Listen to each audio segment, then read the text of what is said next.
Pisces, hi! Welcome to Mr. Queen PH at ito ang inyong weekly reading for May 20 to 26, 2024. This is a general reading. Just take what resonates. Watch your Sun, Moon, Rising, Venus for other messages. And thank you sa lahat ng mga sumusuporta dito sa ating channel. Just a reminder, gamitin nyo lamang ang reading na to bilang gabay. Pa-follow, like na rin ang ating Facebook at TikTok. Lahat po yan Mr. Queen PH.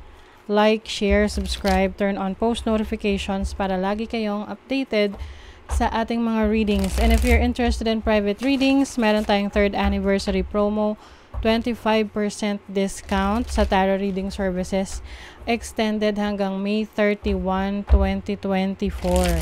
Ayan. So, meron tayong link sa description at sa pinned comment. Paki-check nyo na lang. Okay.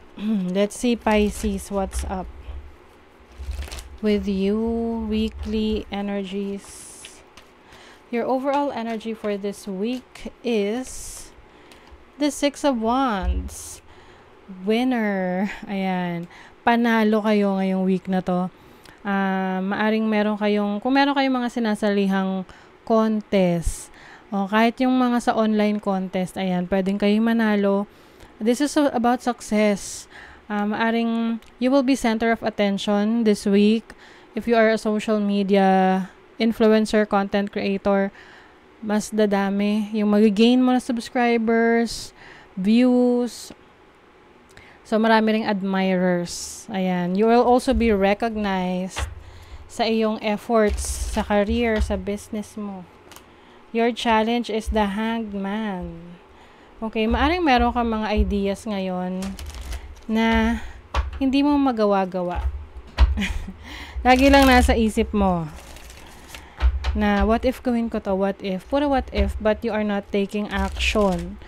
So, ask yourself, tanongin mo yung sarili mo, what's in it for you? Ano ba ang makukuha mo dyan kapag ginawa mo yan? Kasi baka, kaya hindi mo sinusubukan kasi maaring yung resulta nun ay hindi mo na-visualize pa. Hindi mo pa nakikita yung possible na resulta nun for you.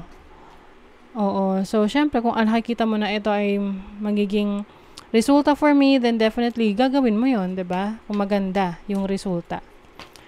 Let's see your opportunity. What is the opportunity? 7 of Wands. Alam nyo, kaya nyong ipaglaban, ipagtanggol ang inyong pangarap, no? Maaring may mga taong naglilimit sa'yo or tipong sinasabi sa'yo na, oh, you're not good enough or hindi mag-work yung idea mo. Kaya siguro isa rin yan sa dahilan kung bakit nagdadalawang isip ka. But you have the opportunity na ipaglaban yan, proteksyonan yung energy mo na ipaglaban mo yung pangarap mo. Let's see your blessing. Ano yung blessing ng mga Pisces? You have the 9 of Wands. Ito yung winner dahil hindi ka nagka-quit.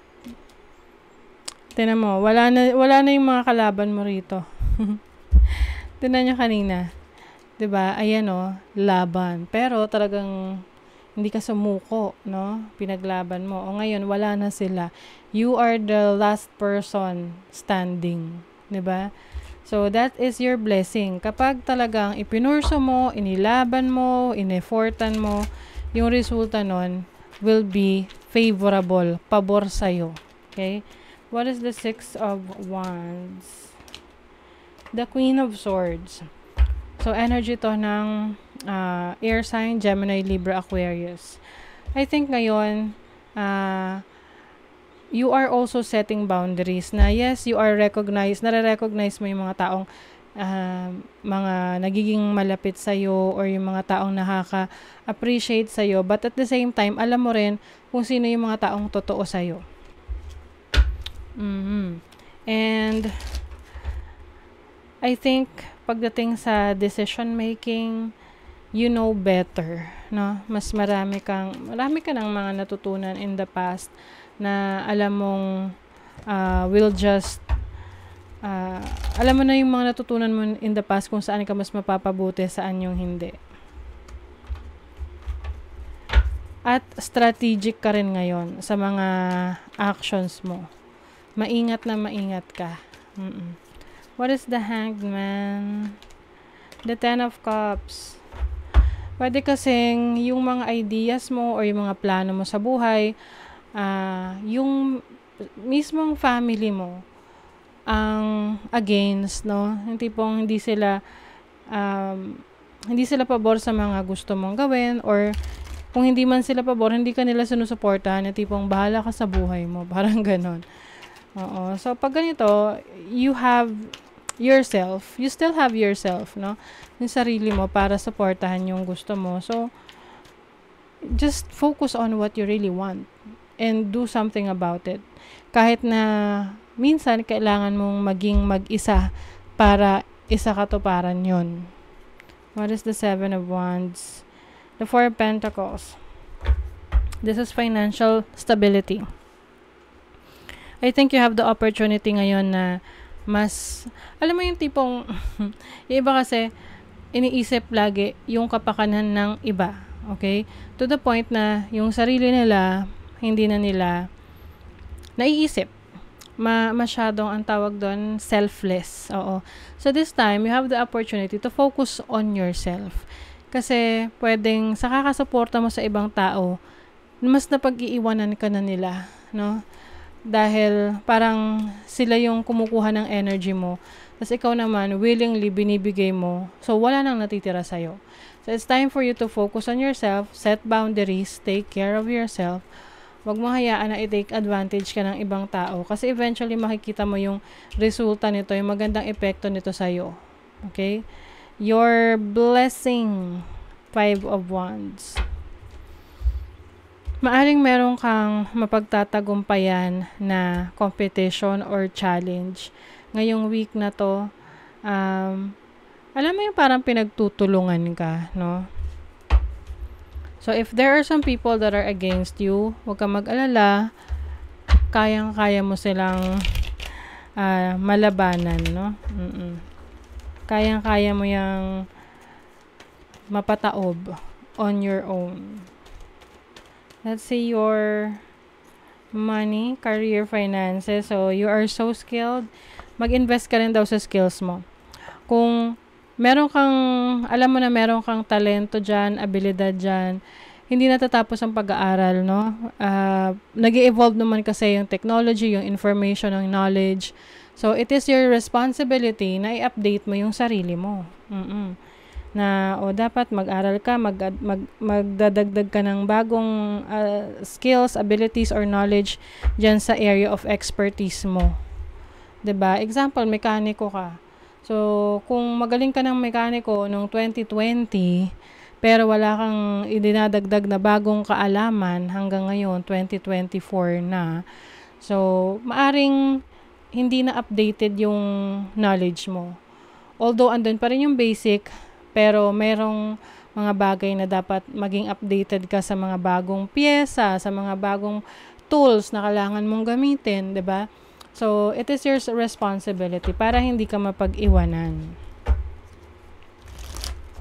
Ganun din sa kahit na anong trabaho, career, or business. You have the Four of Swords, the Nine of Cups, and the Three of Cups. Oo. Kung pagod, no, kailangan magpahinga lang. Sabi nga quit when you're done, not when you're tired. Rest when you're tired, quit when you're done. Magpahinga lang pag pagod. Kasi pwedeng yung mga pagdedesisyon mo ay apektado lang dahil sa pagod ka. Pero pag nakapagpahinga ka, balik ulit yung sigla mo. So, with the Nine of Cups and the Three of Cups, meron ditong achievement for your career, your business, or your finances na isi-celebrate mo. With your family or your loved ones, meron ding wish fulfillment dito. So, let's see your love life. You have family, red flags. Ayun na nga. Yung iba sa inyo, family nyo mismo, yung nagiging reason kung bakit hindi nyo nagagawa yung pangarap nyo or nakakamtan or naisa sa katuparan kasi nahayaan yung makontrol kayo. Of course, family yan, but there are some family members na hindi supportive or worse, pinipigilan ka pa. So, kung alam mong sila yung blockages, then do something about it.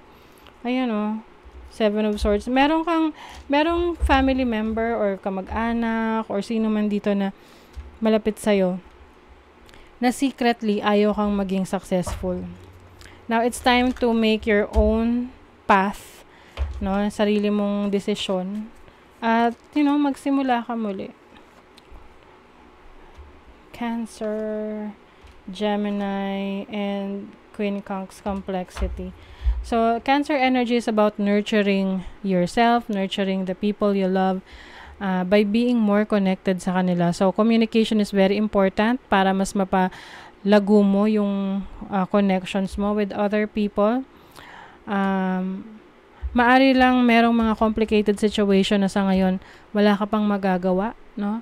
So, kung magkaroon ng opportunity na maayos yan, then grab that opportunity. But kung ipipilit mo, hayaan mo na lang muna na mag-settle or parang kumalma yung sitwasyon para makaiwas